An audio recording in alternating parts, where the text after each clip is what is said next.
What's going on, family? Nature, Marine, and Wild back once again. Here we have a wasp nest.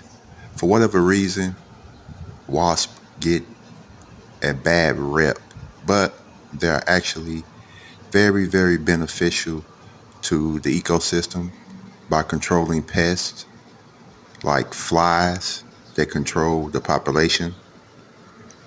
And they're also responsible for the pollination of orchids amongst other flowers. So, next time you see a wasp, just let them live and do what they do. Peace. Until next time, Nature, Marine, and Wild.